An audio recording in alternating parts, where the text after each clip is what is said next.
Welcome to techCast, the podcast that quenches curiosity, powered by Q&A Markham. techCast, where we deep dive into the exciting world of technology, bringing you the latest trends, innovations, and thought-provoking discussions. Join us on this exciting journey as we explore the boundless possibilities of technology. Hello everyone, and welcome to yet another episode of techCast powered by Q&A Markham. My name is Swapna Subramani and I'm your host for today. I'm very privileged to be in the presence of a distinguished guest here today. He is the Senior Vice President of Technology and Ecosystem Development at Dubai Silicon Oasis, Mr. Ghanim Falasi. Welcome, sir. It's a pleasure having you today at our studios. Assalamu alaikum. Thank you very much for hosting me. It's really a pleasure to be here and meeting you in this place, and whatever we can really share and chat about technology in the region based on our experience, how we want the technology to really progress in the future for Dubai and for the region also. I will be all here for you. Thank you so much, sir.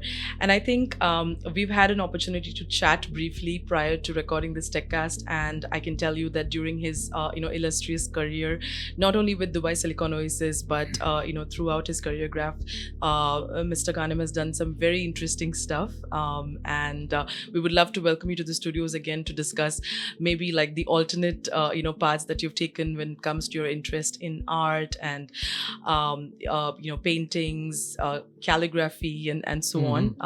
But today we're going to focus on ICT, of course, and talk about some of the key developments and how you've made a difference in ICT in this region as part of your collaboration of over 15 years now with Dubai Silicon Oasis. So if you could just start with talking about how the past 15 years have been and some of your notable achievements within Dubai Silicon Oasis, sir. It's not 15 years. Let's go back, once upon a time. Please don't sleep on me, okay? Okay. I'm just starting. We are blessed, alhamdulillah, to be in Dubai and UAE. This is a real blessing. And also, I feel myself as a lucky person who got the opportunity to travel and start my education career in California. So that was in the 80s. So for me, it was a good exposure there because we saw the technology developed in that sense. So at that time was called IT, information technology. Yes. Then by the 90s I graduated and I moved to Dubai Central Military Command here, and there was an opportunity to start a new IT department. Okay. So it took us another almost 10 years to really develop an IT department, and we start launching solution for the army. Then I had to move to another stage in my life, which I get an opportunity to start the IT department in Dubai Airport. Okay. So I'm always a builder from the beginning, so that's a good experience, that not to fall into legacies, and helped me a lot to come up with a new vision as we go. So started in 2000 building the IT for Dubai Airport until 2011. So I mean, you're familiar with Dubai Airport and the complexity of the infrastructure there. In almost 4 square kilometer, you have very complicated IT solutions there. Yes. With the logistic, with the cargo, with all that integrated together. Normally, passenger, they don't feel it. They just go to the baggage carousel, take their baggage. But what happened underground is really it's a lot of a lot. I think the Terminal 3 is maybe 5.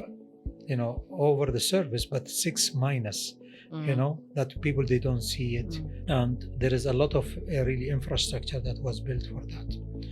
Coming from there, I moved to Dubai Silicon Oasis. What attracted me most is really the Dubai Silicon Oasis focusing on technology. So as a free zone, we are really attracting businesses in technology, whether it's a big company or a startup. So to build that ecosystem, that's what excites me. And to see the entrepreneurship growing in the region, also that's one of the main interested point for me. Okay. So that's what kept me with Dubai Silicon Oasis until now, because I still find myself as part of that ecosystem there. Okay. So this is the journey that I took, and I've been holding corporate service positions while I am in DSO. Started the innovation department there, and then held the IT department, the logistics, strategy, all these as a shared service. But then I focused only on HR and innovation. And when I was in HR, I took my expertise as a life coach to convert it into people happiness department. So the idea was to really align with the vision of Sheikh Mohammed by saying, I want Dubai to be the happiest city. So we took that initiative and we converted the HR department to be the people happiness department. And we had to lay down a new framework for happiness, which we could not find it by anybody outside the world. In the world, you mean? I mean, it's difficult to quantify. Yeah. So actually, we created a full framework. So we just skip the IT for a while, and we just say we wanted to apply happiness in the organization as a corporate happiness, but we didn't have the right ingredient for it. So we had to create our own. And we took it to Oxford University to attest it for us. They were surprised. They said, we have it always in theory. This is the first, practical implementation that we see. Wow. It's implemented, and we had corporate happiness 1.0 and 2.0 also attested by Oxford University. That took us in a journey of for happiness and really looking into the life balance of employees, which really took a good journey for us. Wow. Then I had to move to really focus only on entrepreneurship, and we can talk about that one also aside.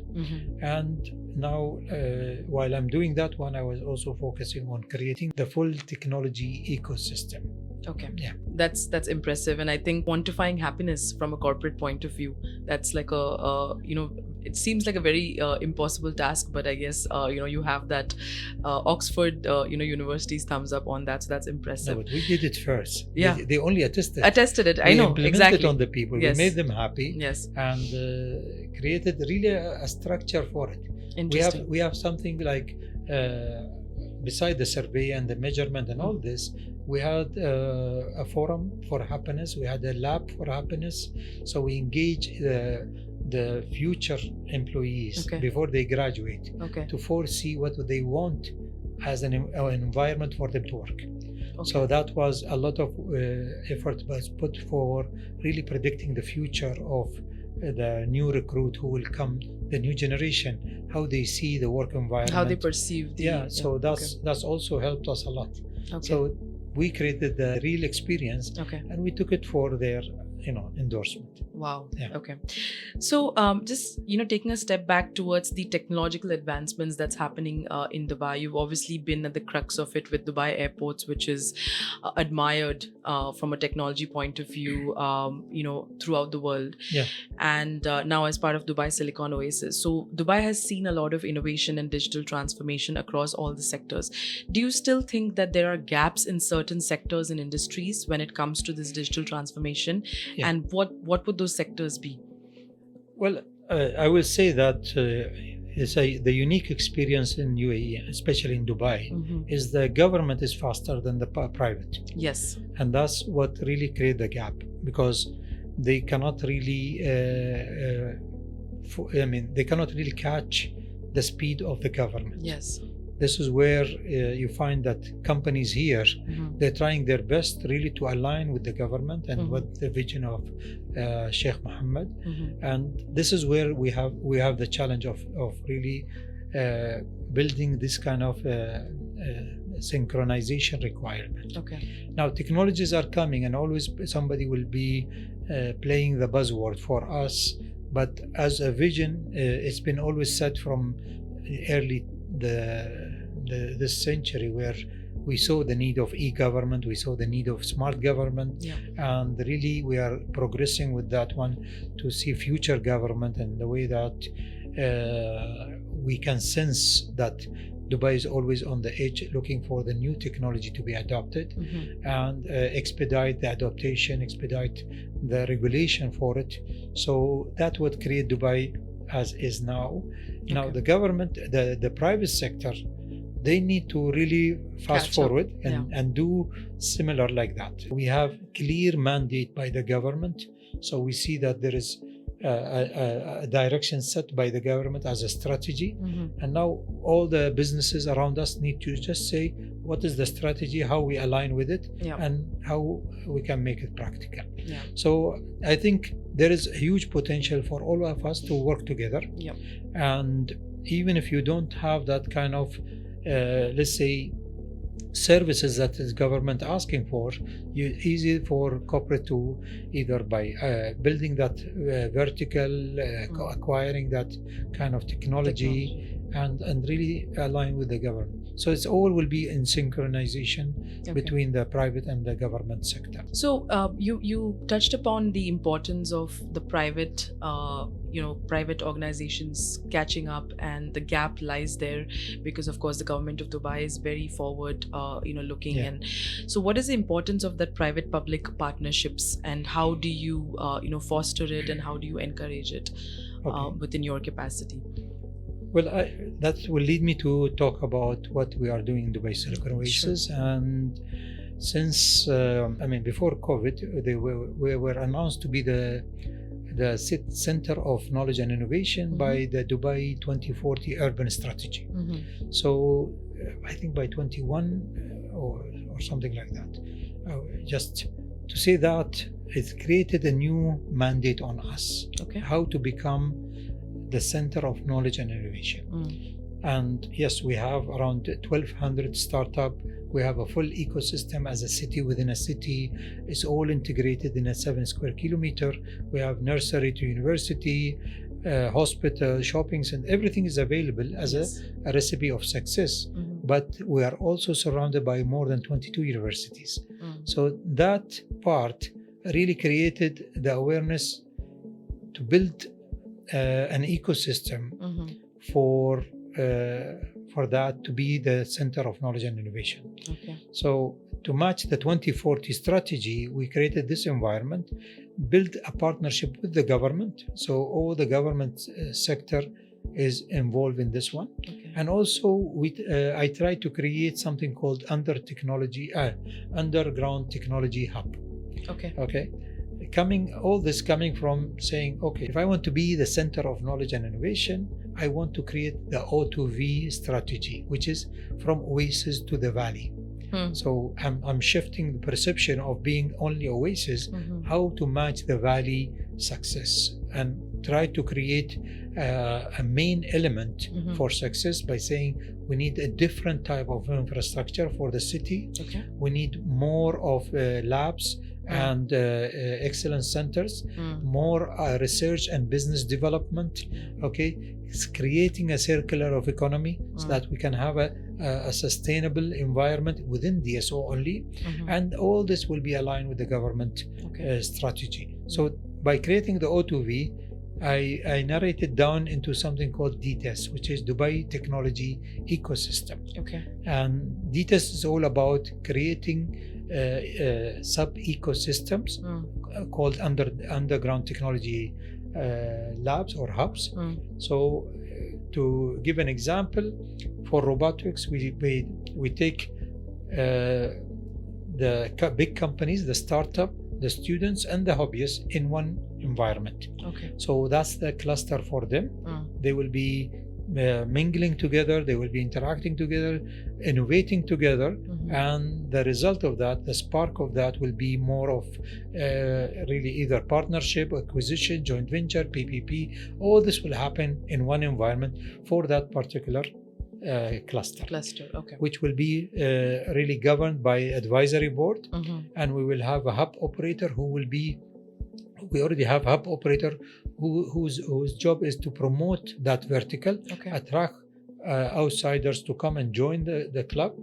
As I said, whether it's a big company that will attract, or a startup who is coming with new ideas, or even postgraduate or a talent who are interested in this one, hobbyist who doesn't know where to go, he wants to know more about this, so he will come to that place.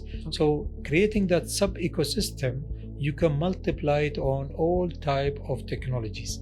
We are focused now on robotic, and also we have 3D printing, IoT, medtech, edutech, and you name it. You can always plug and play.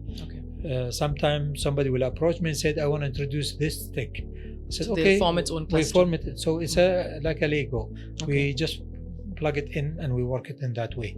Now, as you see, it's a quadruple helix concept because we involve the big companies, the startup, and the academia. And we have the community also to be involved. So it's a quadruple helix concept where we run a lot of activities. We have a co-creation environment where we select the right partners. We do co-experimentation, evaluation, and regulation.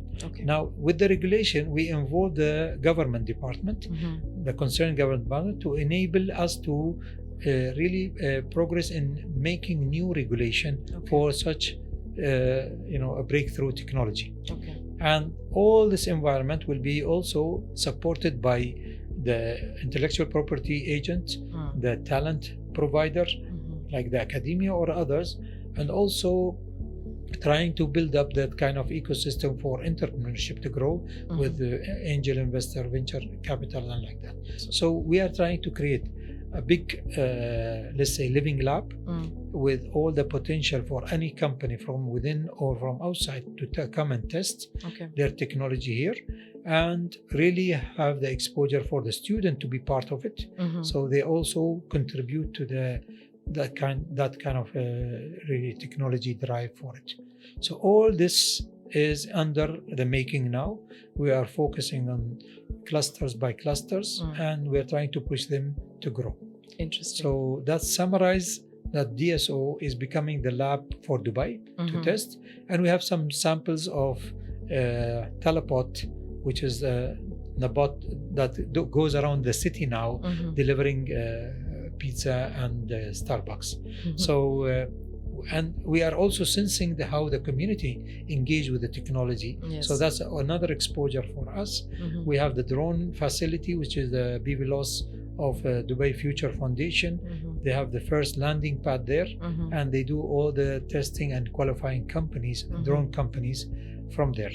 And with Al Faqih Hospital, they are delivering now as a test, delivering medicine to the villas. So all this enable technology testing and attesting. That's very interesting, and I think you touched upon a very important point where it's so important for like the big businesses to come in contact with the new startups, to the academia, and for the entire community to kind of come together and look at these technology clusters, really, be it 3D printing, robotics, artificial intelligence, and so on. What is the one specific aspect, because I think workforce challenges is one of the key challenges that everybody faces today, be it in private or government institutions. What is, and I know you touched upon the happiness meter as well. So is that one of the key strategies towards attracting and retaining talent?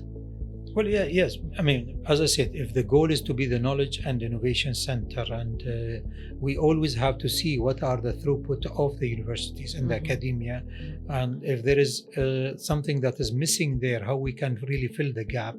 Now, just to touch on the talent of 3D printing. Now, yes, schools or universities are really graduating students, but they don't have that kind of specialization. We are building a 3D printing academy. Our investor who's coming to really create a 3D printing factory and an academy. So like this, in a 6 months time, you already graduate a very much professional 3D printing, additive composite 3D printing. So it's not a normal plastic, printing. So that will fill the gap of that kind of talent. Likewise, we want to create in every cluster such an environment for upskilling people into that area also. So we will align this with the academia if it's available. If not, we try to find it part of the ecosystem there. Now, I don't have any, let's say, worry about the talent.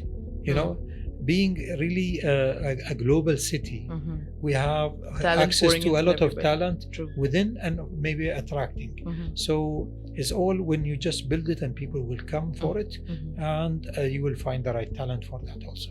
I think having that ecosystem that breeds the talent. Yes, okay. That's what I'm saying. The vertical will create that kind of interest by the hobbyists, by the, if you have your own drone to fly but you want to know more about it, you will come and then you will meet somebody, and maybe that will ignite the idea of starting your own business, and like this. So the unique selling point here for DSO is creating that lab, creating that kind of ecosystem for that. True. Yeah. Okay. And you already spoke about aligning with the 2040 goals and so on. So from Dubai Silicon Oasis point of view, and then maybe your personal point of view also, what is the, what do you foresee, as a foresight exercise for Dubai, over the next 2040 and beyond, I guess? Maybe I'm very much futuristic. That's why I'm asking you the question. That's why I already hire a mayor for the city. Okay. It is an AI mayor. So as a futuristic, the city will be run by a mayor. His name is I will not say any gender because its name is AIM. Okay, AIM stands for Artificial Intelligence Mayor. Okay, so it has an aim to take and run the city. Okay. And everything will be integrated. Okay. And will be run by AIM.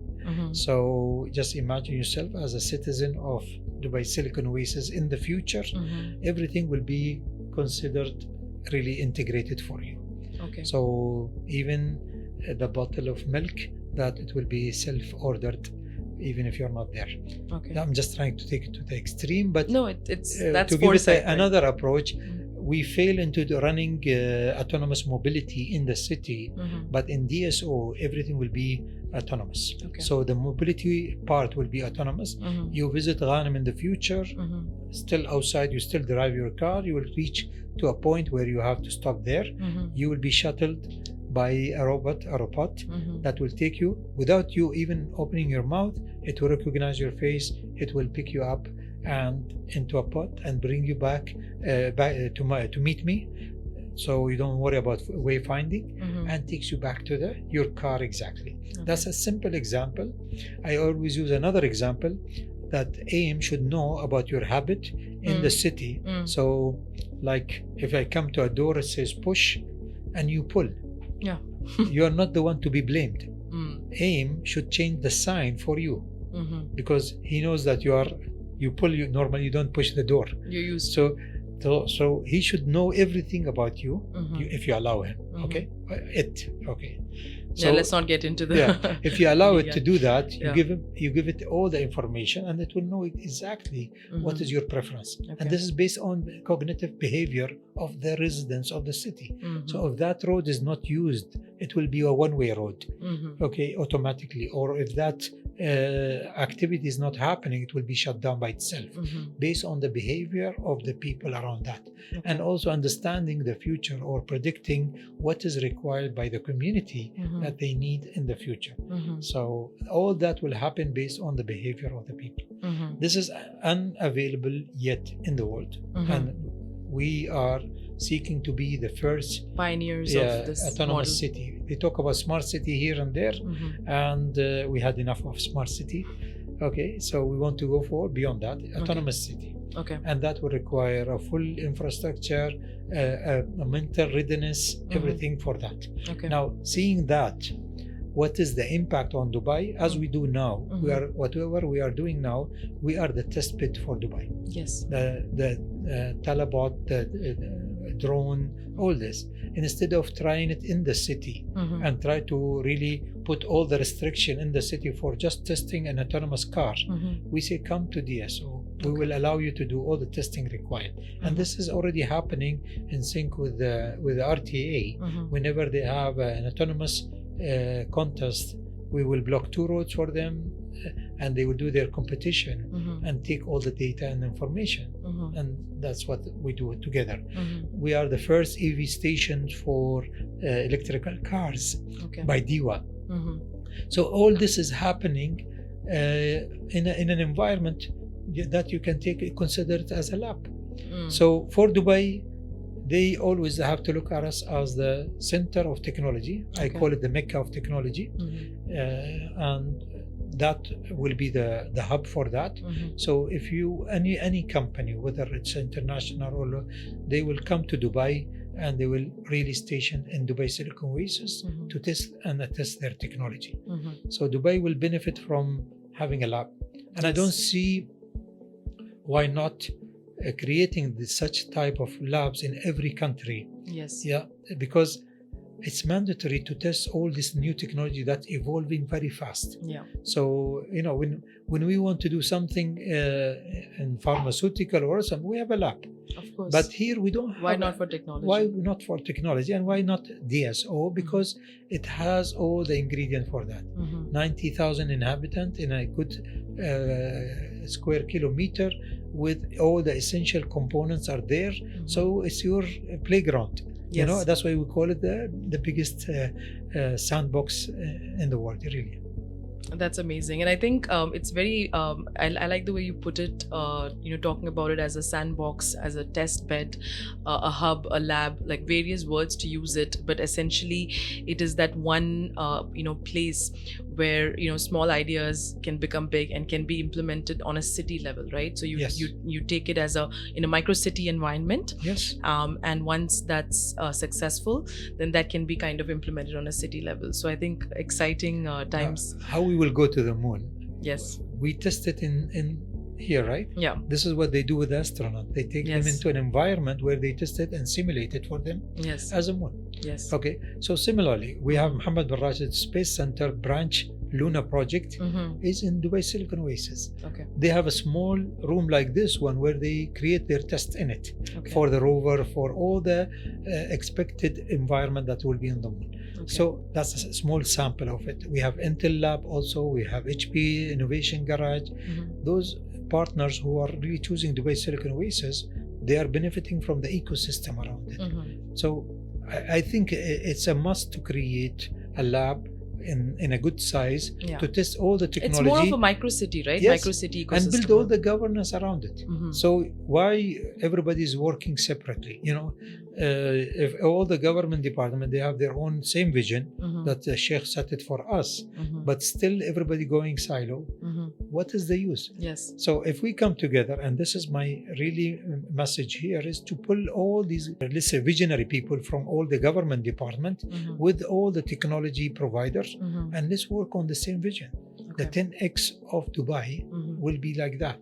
Yes. The future of the museum will be obsolete by time.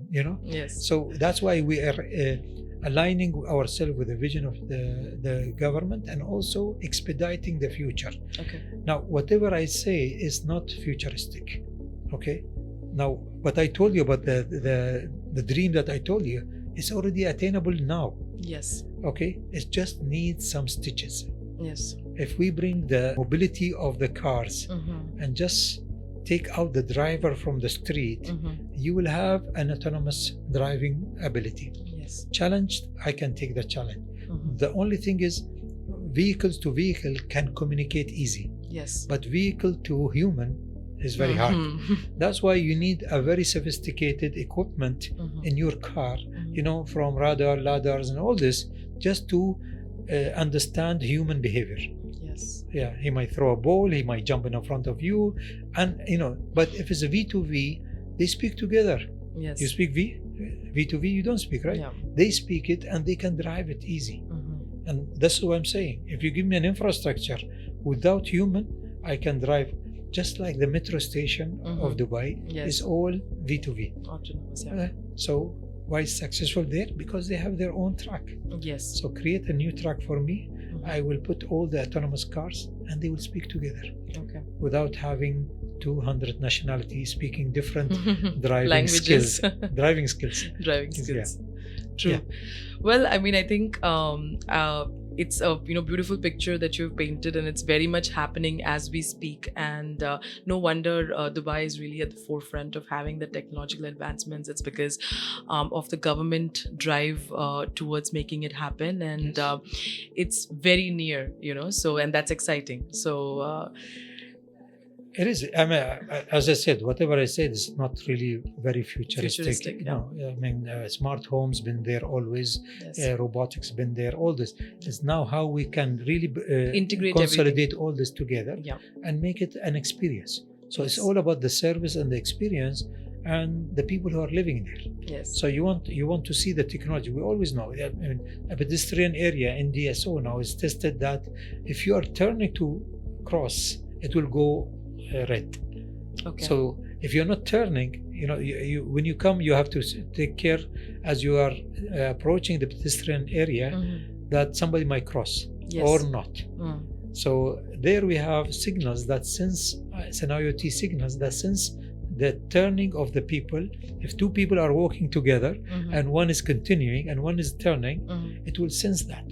Okay. So it will go red until he cross and then continue. Yeah. So that kind of thing, because I'm always, frustrated to see. I stop by a traffic light to allow people to pass, but that guy has already reached the other side of the road, and the light is still red. Yeah. Okay, and I say, okay, anybody leave? Anybody crossing? No. So that kind of compatibility is there. It's attainable today. The IoT solution is there. We need to just stitch it together and make the big picture. Wow. Any closing thoughts to our audience? Well, it's collaboration. It's always, it cannot be done by one guy or one person. I came to an experience where I was sharing with somebody about autonomous driving, and he showed me video about how false information that Elon Musk gave that next year everything will be autonomous. Okay. And then he showed me another video the year after saying he said also this. And for 3 consecutive year he was saying the same thing. Next year it will be all autonomous. I told him because it's an individual effort. And it has to be a team effort. It has to be a bigger collaboration between all of us. And if we all combine all this, really will make it happen. And as I said, the ingredient is there. We can really mix the recipe together now and make our real future here in Dubai and give it example to the world. Yes. So let's come together and collaborate. Yes. And I always say one thing also, saying melt the logo, you will melt the ego. So that's my saying regarding all logos that everybody trying to protect and not willing to collaborate. So as a DSO, I am very much open to partnership with anybody that align with this vision and want us to achieve together. So it's good to cross the future together, I think that's a great message, because collaboration is key to making everything happen. Well, very inspiring conversation. Thank you so much for coming in today, and I hope everybody enjoys this techcast. And thank you.